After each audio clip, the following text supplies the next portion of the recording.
Bonjour à tous, Sébastien du podcast Se Réaliser. Aujourd'hui, on va se hisser un petit peu au-dessus de la mêlée, on va prendre de la hauteur puisqu'on va parler de sagesse.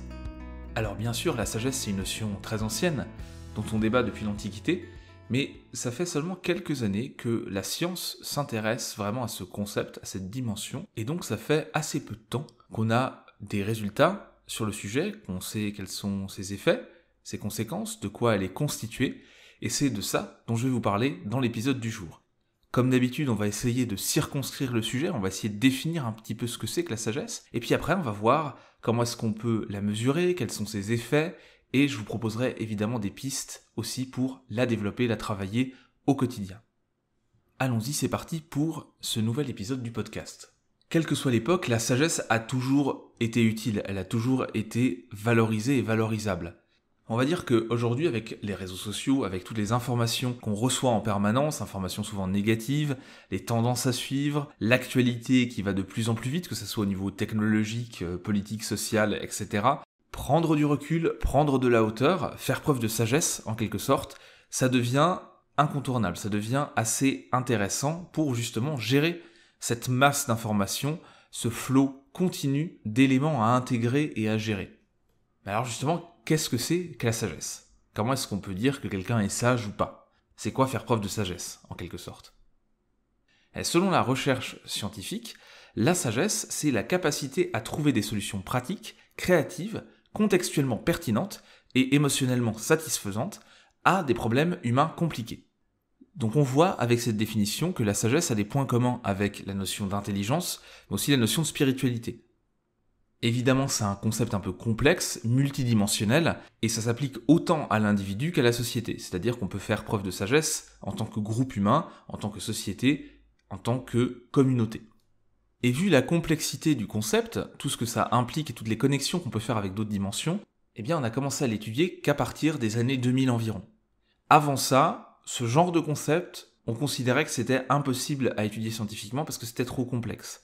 Donc il a fallu d'abord avancer dans l'étude d'autres dimensions psychologiques qui composent en partie la sagesse ou qui ont des connexions avec la sagesse pour pouvoir commencer à faire une investigation sur la sagesse en tant que telle. Donc aujourd'hui, on sait mieux quels sont les effets de la sagesse et on arrive aussi à la mesurer avec des questionnaires. Je vous en parlerai tout à l'heure. Si je reviens à la notion de sagesse en tant que telle, dans la recherche scientifique, on a identifié 7 composantes qui constituent la sagesse. Alors c'est pas juste une addition d'éléments, les éléments sont en interaction les uns avec les autres et tout ça, ça constitue un concept cohérent. Alors c'est quoi ces 7 éléments qui composent la sagesse ? Première dimension de la sagesse, c'est l'introspection et la réflexivité. Quand on est sage, on a une envie, une capacité à se comprendre, à la fois au niveau des motivations et des pensées, et aussi à comprendre ses actions de manière approfondie. C'est-à-dire qu'on est capable de prendre du recul sur ce qu'on pense, sur ce qu'on ressent, sur ce qu'on fait, et de comprendre ce fonctionnement, d'avoir une analyse de ce fonctionnement-là. Deuxième dimension de la sagesse, c'est les comportements prosociaux. Alors d'une manière générale, les comportements prosociaux, c'est tout ce qui va aller dans le sens du groupe, qui va être au service d'autrui. Donc ça inclut l'empathie, la compassion, l'altruisme, et aussi la notion d'équité. Tout ça, en fait, les comportements prosociaux, ça permet de maintenir des connexions sociales positives et c'est quelque chose de très important. Quand on parle de psychologie positive, c'est un concept qui revient assez souvent. Troisième aspect de la sagesse, c'est la régulation émotionnelle. Être en capacité de gérer ses émotions, de ne pas succomber à la colère, de ne pas succomber à une tristesse envahissante à n'importe quel moment. Quelqu'un qui fait preuve de sagesse est capable de gérer ses émotions, de les réguler. Et il est aussi capable de générer, de favoriser des émotions intéressantes pour lui, de favoriser par exemple des émotions positives. Donc faire preuve de sagesse, c'est aussi avoir la main sur sa régulation émotionnelle et ne pas se faire soi-même réguler au niveau du raisonnement et des choix stratégiques par ses émotions, ne pas être l'esclave de ses émotions. Ça ne veut pas dire qu'on ne ressent pas d'émotions, ça ne veut pas dire qu'on atténue systématiquement toutes ses émotions, mais qu'on est capable de les réguler en fonction de choix stratégiques, en fonction du moment, et donc on est aussi capable de se laisser aller à une joie intense quand c'est pertinent. Et cette notion de régulation émotionnelle, c'est aussi une composante importante de l'intelligence émotionnelle. Donc là, on voit une connexion assez nette entre la sagesse et l'intelligence émotionnelle. La quatrième dimension qui constitue la sagesse, c'est l'ouverture d'esprit et l'acceptation des perspectives divergentes.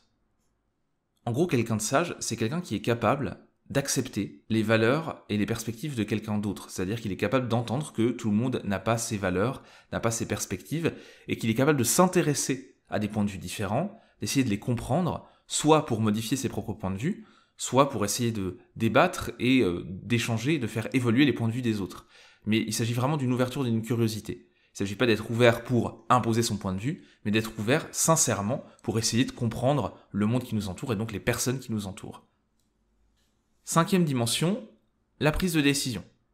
Quelqu'un de sage, c'est quelqu'un qui est à l'aise avec la prise de décision, c'est-à-dire qu'il est capable de trancher dans un temps raisonnable et sur des bases aussi qui sont intelligentes entre guillemets, c'est-à-dire qui sont étayées, qui sont pas juste des impulsions ou des intuitions émotionnelles. Il y a cette notion quand même de prise de décision efficace, basée sur des éléments tangibles. 6e dimension de la sagesse, qui fait sans doute écho à des définitions plus classiques de cette notion-là, c'est l'aspect conseil social. C'est-à-dire que quelqu'un de sage, c'est quelqu'un qui est capable de donner des bons conseils aux autres, d'une manière générale, qui est capable d'écouter les autres, de les orienter dans ses conseils, de proposer des comportements, des solutions intéressantes, et donc ça, c'est vraiment une dimension importante de la sagesse. Et puis enfin, il y a une dernière dimension de la sagesse, c'est la spiritualité. Ça a été intégré comme composante de la sagesse assez récemment dans les études sur le sujet. Et donc quand on parle de spiritualité, il ne faut pas toujours entendre la notion de Dieu ou de religion en fait. C'est vraiment cet aspect connexion à quelque chose de plus grand, de sens dans la vie, de lien à quelque chose qui nous dépasse, c'est-à-dire qu'on s'élève au-dessus de l'aspect purement plaisir, matérialiste du quotidien, mais qu'on voit les choses de manière un peu plus large et qu'on est connecté à des valeurs morales, à un sens de la vie plus général. Donc ça, c'est vraiment important aussi dans la sagesse, c'est cette dimension de spiritualité. Même si c'est pas la sous-dimension qui a le plus d'effet sur le niveau de sagesse, ça reste quand même quelque chose de significatif. En gros, ce que montre la recherche sur ces 7 dimensions-là, c'est que c'est les comportements prosociaux, la régulation émotionnelle et le conseil social qui sont les aspects les plus forts, les plus importants pour déterminer le niveau de sagesse d'un individu. L'introspection, l'ouverture d'esprit, la capacité à prendre des décisions, c'est un peu moins central, même si ça reste essentiel à la sagesse. Et puis comme je l'ai dit juste avant, la spiritualité, c'est la dimension qui a le moins d'impact sur le niveau de sagesse globale, mais ça reste quand même significatif. Donc vous voyez, la sagesse, il y a une notion tournée vers soi, introspection, capacité à prendre des décisions, autorégulation, et puis il y a un aspect tourné vers les autres, comportements prosociaux, conseil social, ouverture d'esprit, etc. Alors de manière assez classique, tout le monde est d'accord pour dire que la sagesse c'est plutôt une qualité, c'est plutôt une vertu d'une manière générale. Ça c'est le jugement populaire, le jugement classique sur le sujet, mais d'un point de vue scientifique, est-ce que les gens qui font preuve de plus de sagesse en tirent des bénéfices mesurables ? Alors première chose qu'on constate dans les études sur la sagesse, c'est que celle-ci a un effet sur la satisfaction dans la vie, la santé psychologique et le bien-être psychologique en général. En gros, la sagesse, elle est liée apparemment au bonheur et à la résilience. Donc, quelqu'un qui est plus sage, qui fait preuve de plus de sagesse, va d'une manière générale avoir tendance à être plus heureux, plus satisfait dans la vie. Ensuite, il y a l'aspect lié à l'âge. Souvent, on va dire que quelqu'un de plus âgé va être plus sage, va avoir un plus grand recul sur la vie, et donc, si on mesure les choses scientifiquement, on devrait avoir un effet de l'âge sur la sagesse. Et bien là, c'est un petit peu partagé. Certaines études montrent effectivement qu'il y a un effet de l'âge sur une meilleure régulation émotionnelle, plus de réflexivité, une meilleure capacité à maintenir des relations positives, et donc un niveau plus élevé de sagesse. Mais on a aussi d'autres études qui montrent qu'il n'y a pas de lien spécifique entre la sagesse et l'âge. Donc sur ce point-là, c'est pas encore tranché. Je vous invite plutôt à la prudence, et donc dire que quelqu'un est plus sage parce qu'il est plus âgé, c'est pas nécessairement le cas. Alors évidemment, si on prend des cas particuliers, on a tous des contre-exemples, mais là je parle des grandes masses, c'est-à-dire si on prend la population générale, même avec des milliers et des milliers de personnes, on n'a pas forcément un lien très clair entre l'âge et la sagesse. Donc si vous avez 20 ans, vous pouvez être très sage, et si vous avez 70 ans, vous pouvez ne pas l'être du tout. Autre effet intéressant de la sagesse, c'est un lien négatif entre cette dimension-là, la solitude, la dépression et l'anxiété. C'est-à-dire que on a plus de chances d'être anxieux et déprimé quand on fait preuve de moins de sagesse, et quand on est plus sage, on a moins de chances d'être anxieux et déprimé. Et ça, c'est autant valable au niveau personnel qu'au niveau d'un groupe. Donc globalement, si je résume un peu les effets de la recherche scientifique sur la sagesse, on va dire que plus on est sage, plus on est épanoui, plus on est heureux, moins on va être susceptible d'être anxieux ou déprimé. Et donc on va aussi être plus utile aux autres. Je vous rappelle les dimensions de la sagesse, les comportements prosociaux, la capacité de conseil social, etc. Donc être plus sage, c'est non seulement être plus heureux d'une manière générale, plus satisfait de sa propre vie, mais c'est aussi être plus utile aux autres, plus à l'écoute, plus ouvert, et donc ça va aussi avoir un effet sociétal, un effet communautaire qui est intéressant. Donc c'est une dimension qui semble intéressante de travailler dès le plus jeune âge, parce que si on a une population générale qui est plus sage, si on a des gens qui sont plus sages dans le sens de la sagesse, pas dans le sens des comportements qui rentrent dans le rang, eh bien on va avoir des effets positifs au niveau social, au niveau sociétal. Et je ne parle même pas des effets positifs du fait qu'une population soit d'une manière générale plus satisfaite de sa vie, plus heureuse. Donc pour toutes ces raisons étayées scientifiquement, c'est intéressant de travailler sur la sagesse, que ce soit au niveau individuel ou au niveau de l'éducation par exemple. Alors vous vous doutez bien que si on a pu mettre en lien la sagesse avec d'autres dimensions, c'est qu'on a été capable de la mesurer. Aujourd'hui, justement, on a des échelles qui permettent de tester la sagesse, des échelles qui sont validées scientifiquement, et notamment la SD-WISE, donc c'est la San Diego Wisdom Scale, donc l'échelle de sagesse de San Diego. Et cette échelle, elle existe en anglais, elle n'a pas encore été traduite et validée en français, mais sur le blog, j'ai traduit cette échelle-là et je vous la propose en passation pour vous situer au niveau de la sagesse et au niveau des 7 sous-dimensions qui la constituent.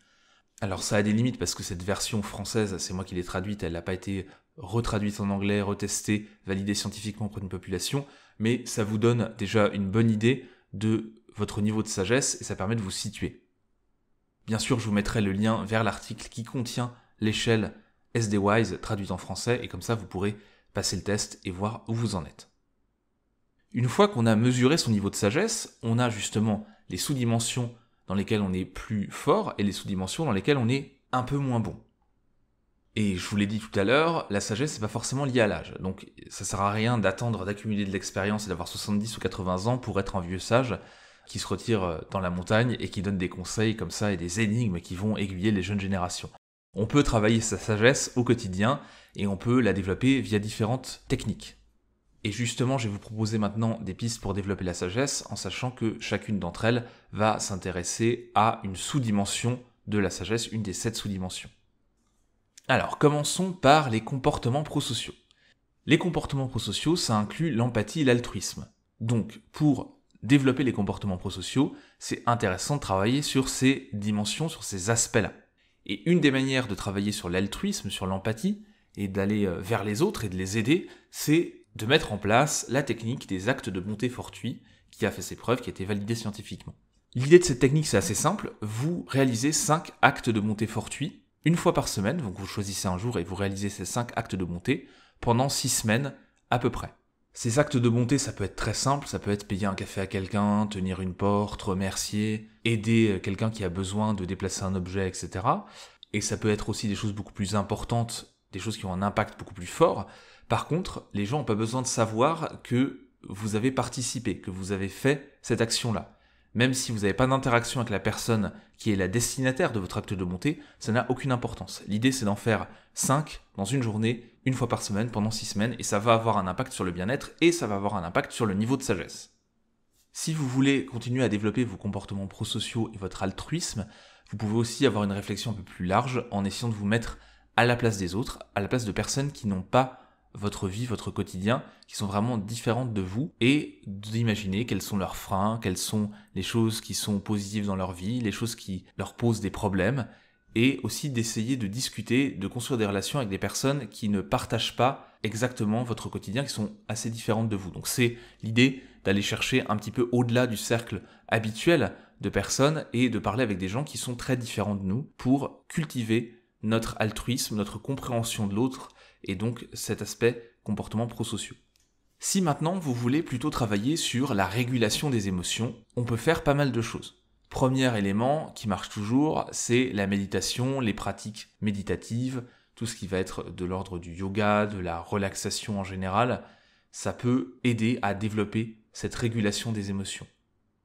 Si vous apprenez aussi à gérer votre stress avec des stratégies de coping ou des stratégies un peu plus physiques, c'est-à-dire avec de l'activité physique et encore une fois de la méditation par exemple, ça va vous permettre de développer cette régulation émotionnelle, de prendre de la distance par rapport à vos émotions pour pouvoir mieux les comprendre et mieux les gérer quand elles surviennent, notamment quand c'est des émotions que vous avez du mal à gérer spontanément en situation de stress, en situation peut-être d'irritation, de colère, etc. Donc travailler la régulation des émotions, notamment avec des stratégies de gestion du stress ou de la méditation, voire de l'activité physique, c'est quelque chose qui est intéressant pour développer cet aspect-là de la sagesse.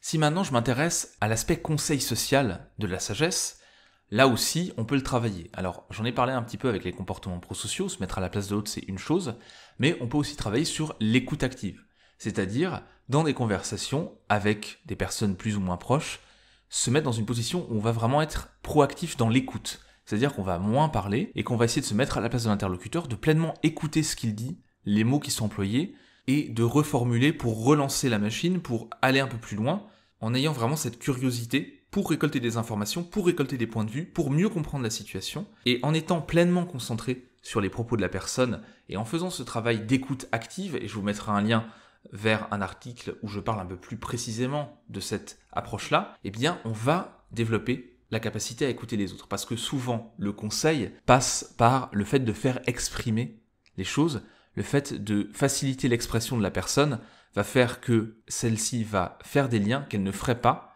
si elle parlait de manière un petit peu plus classique dans une conversation où on va faire des allers-retours entre les deux individus. Là, si vous êtes vraiment dans l'écoute active, vous allez servir de support à l'expression de l'autre, et ce support-là va permettre de faire des connexions, d'aider à faire des connexions, qui vont permettre à la personne de trouver elle-même des solutions à ses problématiques, et d'avancer vers plus d'épanouissement, en tout cas des solutions positives. Et donc en faisant ça aussi, vous apprenez à écouter les autres, vous apprenez à développer une écoute un peu plus active, un peu plus précise, un peu plus sage, et ça vous donne aussi des pistes pour aiguiller les gens et les aider à trouver des solutions. Ensuite, quand on parle de sagesse, on parle aussi du fait de mieux se connaître, d'être capable de faire de l'introspection et de se réguler et de se comprendre. Donc là, c'est pas très compliqué. Pour développer cet aspect-là de la sagesse, on peut faire des bilans réguliers. Le bilan hebdomadaire, notamment, c'est une bonne pratique pour faire ce travail, pour essayer de mieux se comprendre et de faire la connexion entre des comportements, des pensées, des émotions et des choix stratégiques et des conséquences. Et donc, pour faire un bilan hebdomadaire, il n'y a rien de très compliqué, et ça prend pas non plus 3 heures par semaine, je vous rassure. L'idée, c'est de bloquer quelques minutes chaque semaine pour vérifier déjà ce que vous avez fait, ce qu'il vous reste à faire sur vos projets, et puis d'identifier aussi les choses qui ont fonctionné et qui n'ont pas fonctionné, par rapport à vos objectifs, par rapport à vos envies, etc. Donc, une trame qui peut vous aider, c'est la suivante. Vous pouvez vous poser un certain nombre de questions. Par exemple, qu'est-ce que j'ai accompli cette semaine? Quels projets, objectifs ont été atteints, ont été complétés? Quelle est mon expérience subjective de la semaine? Comment j'ai ressenti cette semaine? Comment ça s'est passé selon moi? Troisième type de question, qu'est-ce que j'ai appris cette semaine? Quelles leçons je peux tirer de mon expérience et des événements qui se sont déroulés? Et puis ensuite, des questions plutôt tournées vers l'avenir. Qu'est-ce que je vais faire la semaine prochaine? Comment est-ce que je peux adapter les choses pour intégrer mon expérience des jours précédents et avancer plus efficacement vers mes objectifs, vers mes envies, pour accomplir mes projets un peu plus rapidement ou avec un peu plus de facilité. Et donc une fois que vous êtes projeté un peu dans l'avenir comme ça, eh bien on va planifier des actions et vraiment regarder comment on va faire les choses la semaine suivante ou les semaines suivantes. Donc si ce type de pratique vous intéresse et que c'est cette dimension vraiment que vous voulez travailler dans la sagesse, je vous mets un lien vers un article qui parle de pratique réflexive et qui vous permettra de travailler cet aspect particulier. Ensuite, quand on parle de sagesse, on parle aussi d'ouverture d'esprit, de continuer à être curieux, à être ouvert sur des opinions, des perspectives différentes. Et donc ça implique de travailler et de cultiver son humilité intellectuelle. Donc là, encore une fois, l'idée c'est de s'exposer à la nouveauté, de s'exposer à la différence. Et pour ce faire, on peut passer du temps avec des personnes qu'on connaît moins, c'est-à-dire essayer d'approfondir des nouvelles relations, de développer de nouvelles relations, en demandant à ces personnes-là leur expérience, leur parcours, vraiment en creusant les choses. On peut aussi, sur les réseaux sociaux, suivre des gens différents, d'origine, de milieux divers, pour essayer de sortir des bulles informationnelles qu'on a. Et donc là aussi, on va s'exposer à des informations, à des points de vue auxquels on n'est pas habitué, qui vont peut-être nous irriter aussi parfois, mais ça nous permet comme ça de rester ouvert à ça et de continuer à se questionner sur un certain nombre de sujets. Troisième élément qu'on peut mettre en place, c'est développer une écoute réelle des opinions et des points de vue des autres et non pas une écoute qui va être un filtre pour chercher les points qui vont nous énerver ou sur lesquels on va rebondir ou qu'on veut déconstruire ou qu'on veut casser, mais plutôt de vraiment essayer de comprendre l'autre. Donc là, on garde ce côté ouverture aux autres et ça rejoint un petit peu les éléments sur le conseil social. Et puis enfin, autre manière de garder l'esprit ouvert, c'est de visiter de nouveaux endroits. Alors en fonction de ses moyens bien sûr et du temps qu'on a, mais on peut aller dans d'autres pays, aller dans d'autres régions, essayer d'interagir avec des personnes qui vivent dans ces régions-là. Aujourd'hui, on a même accès à ça via Internet. C'est pas tout à fait la même chose en termes d'ouverture d'esprit, mais c'est aussi une manière de rencontrer des gens de diverses cultures via les réseaux.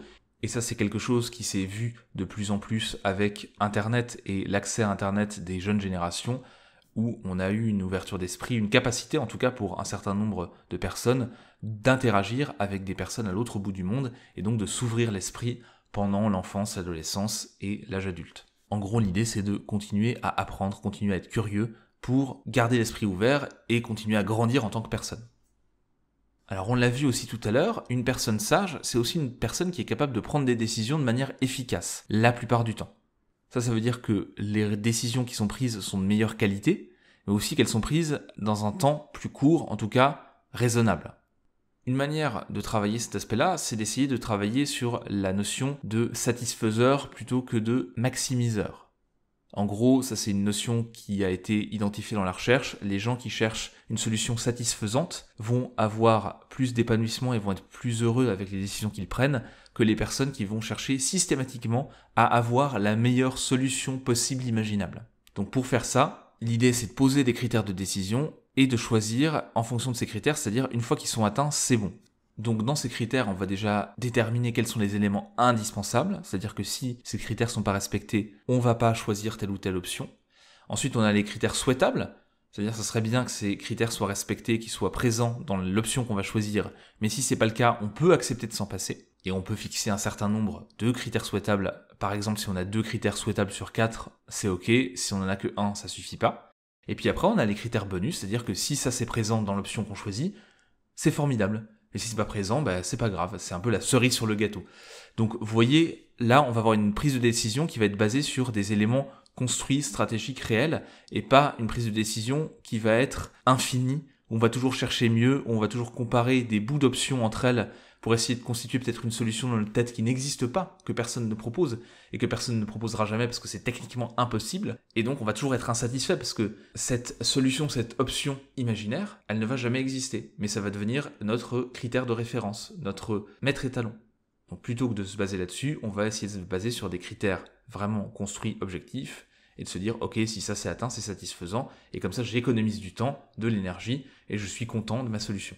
Alors évidemment, ça dépend des prises de décision. Si c'est quelque chose de plus anodin, c'est plus facile de faire ça. Si c'est quelque chose de plus important, comme le fait par exemple d'acheter un logement, une maison ou un appartement, on va avoir plus de mal à faire ça. Mais au bout d'un moment, la réalité aussi fait que on a des critères de choix et qu'on est obligé de les respecter. Donc ça, c'est une manière de développer cet aspect prise de décision stratégique, efficace et satisfaisant. Et puis enfin, si vous voulez cultiver votre spiritualité, il y a plein de manières de le faire, bien sûr. Si vous êtes plutôt religieux, croyant, alors là, on a plein de pistes possibles. Si c'est pas votre cas, l'idée, de manière générale, ça va être de réfléchir au sens de la vie, au but dans la vie, au but qu'on veut donner à sa propre vie. Donc tout ce qui va être travail sur l'ikigai, sur le sens de la vie, et là aussi je vous mettrai le lien vers un article qui détaille des pistes concrètes pour réfléchir à votre but dans la vie, et bien ça va vous aider à développer votre spiritualité, à prendre de la hauteur, et à réfléchir à la place que vous occupez sur cette terre et pourquoi vous êtes là et quel sens vous voulez donner aux quelques décennies que vous allez passer sur la planète. Et donc là aussi, vous allez pouvoir travailler votre spiritualité de cette manière-là. Si vous êtes croyant, c'est des questions qui vous concernent également, le sens dans la vie, mais vous allez aussi avoir un ensemble d'éléments de travail sur votre foi qui peuvent être intéressants pour développer la spiritualité, tout en gardant à l'esprit que cultiver sa spiritualité ne doit pas se faire au détriment de l'ouverture d'esprit. Donc il faut, quand on est croyant, aussi garder cette ouverture d'esprit pour que le développement de la spiritualité ne prenne pas le pas sur d'autres dimensions de la sagesse. Donc voilà un petit peu ce que je voulais vous dire aujourd'hui sur la sagesse, à la fois définir ce que c'était concrètement avec les 7 sous-dimensions, et puis vous proposer quelques pistes pour la travailler.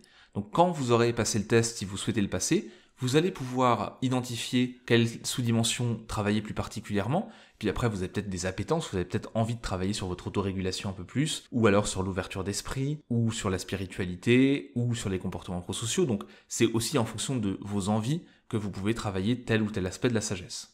Après, même si on travaille sur la sagesse, et même si la sagesse c'est intéressant et c'est quelque chose qui est valorisé dans toutes les sociétés, c'est pas non plus une invitation à faire disparaître toute spontanéité. Quelqu'un de sage, c'est pas forcément quelqu'un qui prend pas de risques, c'est pas forcément quelqu'un qui est pas spontané, c'est pas forcément quelqu'un qui est toujours dans le contrôle. L'idée, c'est d'avoir cette capacité à prendre du recul, cette capacité d'ouverture d'esprit, d'autorégulation, de prise de hauteur, de choix stratégiques, mais ça veut pas dire qu'on fait pas d'erreurs, parce que ça fait partie des apprentissages. Donc si on est sage, on apprend en permanence, on est ouvert d'esprit, et donc on fait aussi des erreurs puisqu'on apprend. Et être sage, c'est aussi être spontané, c'est aussi être candide parfois à dessein, et c'est pas être isolé dans sa montagne, vivre en autarcie et donner quelques conseils cryptiques de temps en temps à des voyageurs qui passent par là. L'idée, c'est plutôt de faire preuve de sagesse dans une vie quotidienne classique, j'ai envie de dire commune, et de pas s'isoler. C'est plus facile de prendre de la hauteur quand on est isolé de la vie commune, quand on est isolé de la société. Quand on vit en société, c'est un peu plus compliqué, et c'est ça la vraie sagesse aussi, c'est de pouvoir mener sa propre vie tout en faisant preuve de sagesse, tout en prenant de la hauteur. Donc on a tous parfois regretté de pas avoir été en capacité de s'autoréguler, de pas avoir fait preuve de sagesse, de pas avoir été plus mesuré dans nos comportements, dans nos réactions, mais ça fait partie des apprentissages, et petit à petit, avec les bonnes stratégies, avec les bons outils, on peut gagner en sagesse. Mais c'est pas quelque chose d'automatique non plus. C'est-à-dire que c'est pas avec les années que vous allez devenir mécaniquement quelqu'un de sage, qui prend de la hauteur, qui prend du recul. Non, il faut un peu prendre le temps aussi de réfléchir à sa propre vie, de réfléchir à ses propres actions, d'écouter les autres pour pouvoir intégrer ces informations-là et développer une certaine sagesse. Donc si vous voulez être sage, le dernier conseil que je peux vous donner, c'est de rester curieux, de rester ouvert et de ne pas avoir peur de faire quelques erreurs. C'est vraiment par là, par ce sens de l'humilité, par ce sens de la curiosité et de l'apprentissage permanent que vous allez pouvoir devenir plus sage. C'est pas par le fait de professer un savoir parfait aux autres. Ça marche pas. Voilà, on arrive à la fin de l'épisode. Je vous remercie d'avoir écouté de manière active cet épisode avec patience, humilité, et puis de m'apporter aussi en commentaire peut-être des points de vue différents sur la sagesse et de m'ouvrir l'esprit encore un peu plus sur le sujet. Et puis, je vous dis à très bientôt pour un nouvel épisode du podcast. Et d'ici là, restez proactifs. Salut! Et voilà, c'est tout pour aujourd'hui. Je vous remercie encore une fois beaucoup d'avoir écouté cet épisode du podcast jusqu'au bout. Si vous l'avez apprécié, n'hésitez pas à le noter sur iTunes ou sur la plateforme que vous utilisez. C'est ce qui donne de la visibilité au podcast et le faire remonter dans les résultats de recherche. Puis bien sûr, je vous invite à commenter, à partager cet épisode, à lancer la discussion sur le sujet du jour. Moi, ça me ferait vraiment plaisir de pouvoir débattre avec vous et échanger avec vous, avoir votre retour d'expérience sur le sujet qu'on vient d'aborder. Et puis enfin, si vous découvrez mon travail avec cet épisode du podcast, sachez qu'il y a un blog, ce-réaliser.com, qui propose des articles sur le développement personnel, toujours basés sur la recherche scientifique, mais aussi des vidéos sur la chaîne YouTube de Se Réaliser. Donc n'hésitez pas à y faire un petit tour. Sur ce, n'oubliez pas, restez proactifs, et moi je vous retrouve dans le prochain épisode. Salut!